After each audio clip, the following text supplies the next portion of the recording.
The word trap comes from the German word Trepp, which means to step into, which I find kind of funny, as it doesn't have to be necessarily something bad. We think of traps as being bad things, but this ambiguous definition, you could walk into a birthday party room and you'd be walking right into a trap. For as long as I've watched Minecraft, trapping has continued to be relevant and has continued to evolve and sophisticate throughout the years.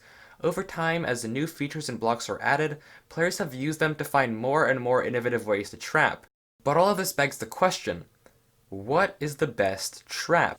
From Cow Proximity Detectors to honeycomb wipers, today we will showcase a lot of different designs with different triggers and mechanisms, searching for a trap that can be certainly dubbed the best. Let's get into it. Also, really quickly, if you do enjoy this video, please do subscribe. It really helps out the channel a ton and is very little work on your end, and I would greatly appreciate it. Thank you so much, and I hope you enjoy. Minecraft has its own selection of naturally generating traps like the skeleton trap, jungle temple, and desert pyramid. However, none of these are very effective. So how can we find the best trap in Minecraft? Well, to find out what the best trap is, we first have to know what makes a good trap. Let's start off with the basics of trapping. A trap has two components, a trigger and a mechanism. To find the best trap, we'll rank each component on its own criteria, then combine the highest scoring trigger with the highest scoring mechanism. So what are the different triggers in Minecraft? Well, a trigger is any way to detect the player, and there are some very cool and subtle ways to do this. So let's begin. Starting off with some naturally generated inspiration, the tripwire. Found in the jungle temple, the tripwire and its counterpart, the jump wire, come in with the lowest score on our list of triggers. The two criteria that I selected for triggers were subtlety and versatility. The tripwire, as we all know, isn't very subtle. It's probably the most basic and iconic of trap triggers and will only work on players new to the game. If we want to trap someone with experience, we want the design they won't suspect and see coming. The visible hooks and overall noticeable nature of the tripwire removes its feasibility as the best trap completely. Also, it can be disabled by the use of shears, making its discovery an outright loss. A jump wire, on the other hand, relies on the principle that the string is invisible from the side, so if a player jumps, they'll trigger it. You will need a pretty abstract design to get the holes in the wall to blend in, but if you can pull it off, I'll give this one higher point for subtlety. Still though, a measly 8 out of 20. Likewise, pressure plates also do suck. While they can be put in many different scenarios, I think they're probably the most detectable trigger of all and are very obvious unless done right. Even so, while some put an observer underneath pressure plates to avoid disarming, players can just go over or around it, making the trap completely obsolete. Minecart detectors are a bit more interesting, but they are still very avoidable. Trapping your minecart line with detector rails is a somewhat subtle method if your friend isn't expecting it, but if they are expecting it or don't have a minecart rail of their own, introducing one to their base out of the blue won't do you any good on the subtlety front. Also, they can just walk around the minecart track, they don't have to use it. 9 out of 20. Trapped ore is a bit more interesting. Please excuse me. This concept involves a player mining and then you trapping the ore they are about to mine with a redstone torch into whatever mechanism you want. We'll get to that, don't worry. In fairness, this design is very subtle, and I can say with near certainty that unless your friend is extremely cautious and they're sure they're being trapped, they definitely won't expect a redstone torch on the back of their newfound diamonds. However, this trigger will only really work if you know where your friend is going to mine. And let's face it, that's a very awkward question to ask. Like, hey bro, what cave are you gonna mine in next? Nobody knows that, and you can't just go trapping every single ore in the world. Low versatility, great subtlety, 12 out of 10. Up next is probably one we are all familiar, but also very wary of. Redstone ore. Trapped redstone ore is a very popular trigger and probably one of the most popular, and for good reason. Redstone ore actually becomes transparent when you walk over it, making it a great trigger with an observer underneath. It's not the most subtle thing in the world, admittedly, but covering it with a snow layer or carpet conceals it rather well. Would recommend. Anywhere you can put a carpet, you can put this trap. Thus, I'll give it a 14 out of 20. The next one I think is a bit of a downgrade, but it's still very usable. and that's the trapped furnace or trapped chest. This trigger either requires that you A, replace your friend's chest with trap ones, or B, set up a detector that checks when your furnaces and chests are looted. If your friend isn't paying attention, the first one is much more plausible. However, if your friend is cautious, you can always set up the second. Obviously, this method is somewhat subtle, and it doesn't even have to be in your base. It could be any chest in the open, although that is a bit suspicious. Plus, if you do this in your own base with thin walls, you might end up hurting yourself, and you can't always fit in the redstone comfortably. 13 out of 20. The final trigger is obviously saved for last, as in my opinion, it is the best. And this is the Proximity Detector. There are two different proximity detectors in Minecraft, both insanely good. To demonstrate, watch what happens as I open this chest. I explode. But how? Where's the redstone? And that's the brilliance of this method. The two proximity detectors today have different ranges and, by association, different uses. The first, a pufferfish detector, works by a pufferfish bloating when a player enters its range and then triggers a pressure plate into whatever output you'd like. The range of a pufferfish is a 5x5x5 block cube, when while it is pretty small, it's very useful for trapping hallways and other narrow areas. Obviously, the redstone is a bit chunky, so you're probably going to want to do this underground or in a house with wide walls. But if they aren't expecting it, it'll be sure to catch your friend off guard. I'll leave a link to Methods tutorial for this in the description below, so you can check it out if you want to build your own. However, that doesn't explain the first trap I showed you, because that one had TNT and it would have blown up the detector. So where was the redstone? Well, for that one, I used a cow detector. Cow Proximity Detectors, published all the way back in 2012 by SethBling, were practically undetectable and still are.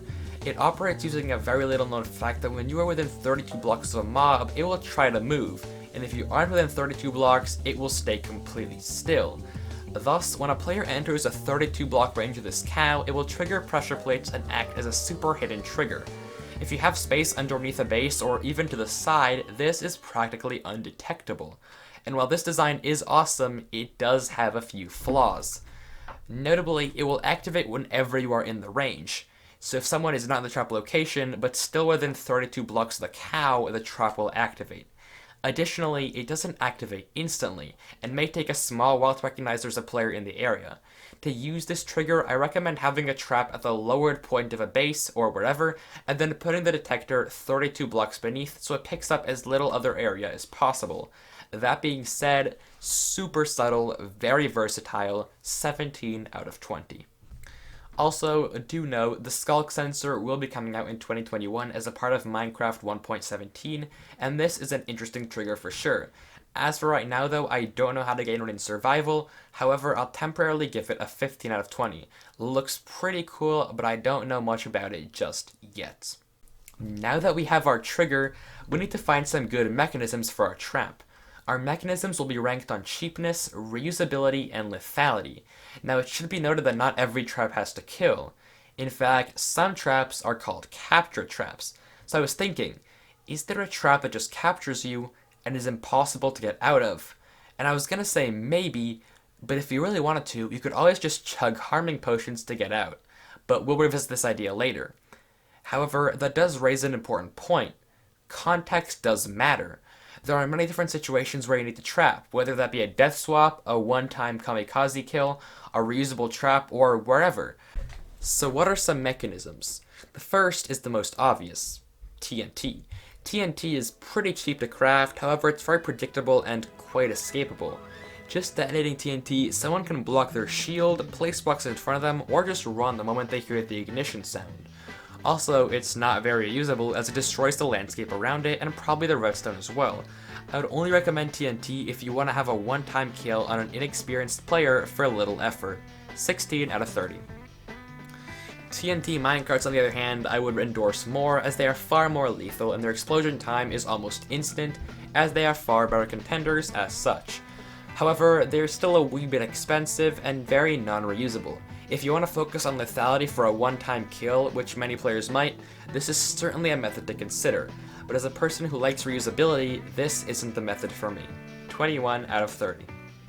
Dispensers with arrows are a decent trap, and while they are relatively cheap, their lethality is questionable if your target is kitted out.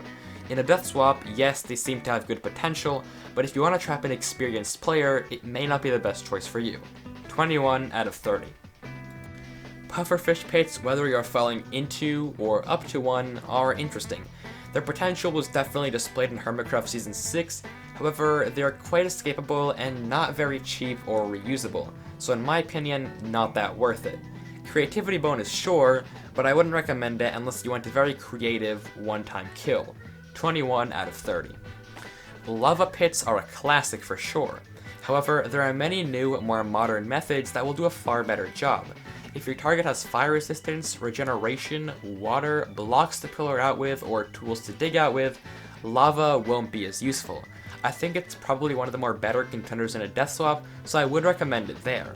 However, if you are trying to trap a better player with better gear and better tools, it definitely won't work as well. 21 out of 30. While I wish I could score this next one higher, I just can't. This is one of my favorite methods because it kills extraordinarily well. Tipped arrows of harming, as far as I'm aware, can kill in just 3 hits regardless of your armor and whatnot. If you do have a God Apple or a Potion of the Turtle Master, there may be some flaws, but really, who carries that on them? While you do need more arrows, there is no destruction, so it's somewhat reusable. So where is the flaw? Well, tipped arrows are sadly expensive as hell. Or more accurately, expensive as end, because you need fresh dragon breath for each set of 8 arrows. Not cheap at all. If you have made more progress in your world and you and your friends are advanced, then I would recommend this method. However, other than that, not at all. 21 out of 30. Double suffocation is interesting, and it involves blocks suffocating the player being pushed around so they can't break out. And while it does take a bit longer to kill, if you use honeycomb blocks or sponges for example, their breaking speed isn't affected by tools, so it's going to be pretty hard to escape. You will need a little bit of redstone engineering though, so not the most cheap trap, but certainly pretty lethal and 100% reusable. If you have the time, this will work on experienced players as well as in a death swap. However, trying to glitch out with ender pearls, jumping, or coarse fruit are all valid methods of escape. So in that case, I would recommend blocking off all teleportable areas in your redstone. Solid trap, 21 out of 30. Up next is probably one of the most common traps of all, a pitfall. Of course, a pitfall just involves killing your friend with fall damage, and while it is super cheap, actually, there aren't many problems with it at all. Decorating the walls and floor with blocks that don't allow the placement of water or other blocks, like banners for example, make the pitfall pretty lethal and a usable method for practically any player in any scenario. Unless your victim has an elytra handy, this will be hard to escape. 24 out of 30. Probably a popular choice among the decently smart players will be entity cramming. Entity cramming is certainly alright at killing, and in my How Fast Can You Die video, I found out that it kills in around 1.68 seconds, regardless of armor. If you drop into Obsidian with entity cramming minecarts, that 1.68 seconds will probably be your last. However, there is the chance that the player will break enough minecarts to live, and if that becomes the case, you will have to refill the trap. But if you spend enough resources to get enough minecarts, good method, although it is a bit expensive. This is also one that can be used in many different scenarios on new and experienced players, and in a death swap if you want.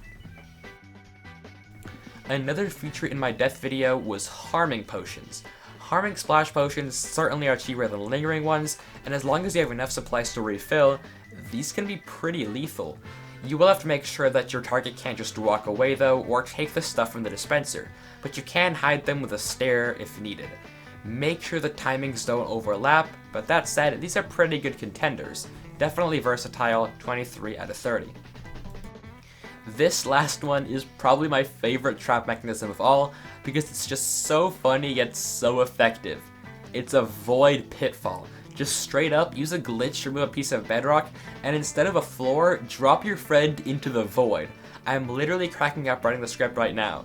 Like, imagine you're just walking, maybe even suspecting to be trapped, who knows, and suddenly the floor opens up beneath you. You grab your water bucket, look down, and holy shit, it's the void. Like, not only would I poop my pants, I would certainly die. Even with an elytra, if you cover up the entry hole, it's going to be very difficult to survive if you cover up the wall and banners. While it may take a bit of time to remove bedrock, it's still not very hard and pretty deceivingly deadly. 27 out of 10. Dream, if you're watching this video right now, take some time to get redstone in your next manhunt, make a void pitfall, and I can guarantee you'll win.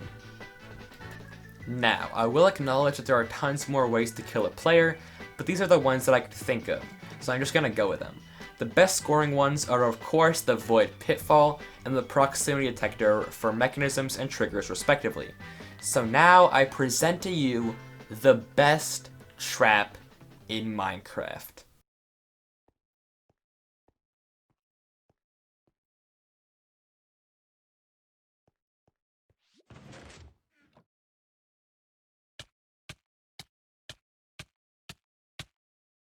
Do note, of course, that this won't always work. Players that run on unplaced blocks or run outside the range of the trap can just outright avoid it, and that's a crucial flaw with any pitfall. But in corridors or in unsuspecting areas, I would argue this is one of your best bets to kill your friend. The redstone for this is a bit exaggerated for show purposes, but it still does the deed just well. You can combine most of these triggers with most of these methods, and honestly, it's not like everyone carries fire res, so lava for instance may work just fine. However, that only answers one question from before. What if I want the trap that doesn't kill, but keeps the player in captivity and they can't get out? Well, in that case, look no further than honeycomb wipers. My original thought process was, if the goal was simply to escape, a player could just kill themselves with harming. So what if you just skip that step and do it for them? Kill them with a void pitfall, and then just trap their spawn with honeycomb wipers. You could set up an elaborate trap outside their bed, but for better results in my opinion, just break and replace their bed and hope they don't set their spawn and never notice. Then simply trap the world spawn point with a piston V-tape and honeycomb blocks. Easy enough, players cannot break out. As the walls move, the tool speed will not be broken by the player's fist, and they'll be trapped forever with no items. However, if you want a trap that can't be escaped without killing first, it gets a bit difficult to say the least. There are just so many ways to escape imprisonment. Mining out, blowing up the walls with TNT, coarse fruit eating, all sorts of stuff. But if you want an amazing design that will work on most players, I would definitely recommend this method by Akumahana. It's a good suffocation trap that doesn't kill and is unbreakable. Cover all the walls and ceilings in an 8-block radius to chorus-proof it, and it becomes pretty difficult to escape. I'm sure there is a way, but that's how it is with almost every trap. There will always be a way to get out. That said, I encourage you to go out and try to make your own trap that is impossible to escape, and comment your findings down below. I'm really interested to see what you come up with. But that's all I have for you today. Thank you so much for watching. Please do subscribe. It does help a lot. I hope you enjoyed. And as always, peace out. Have a good one. I'll see you next time.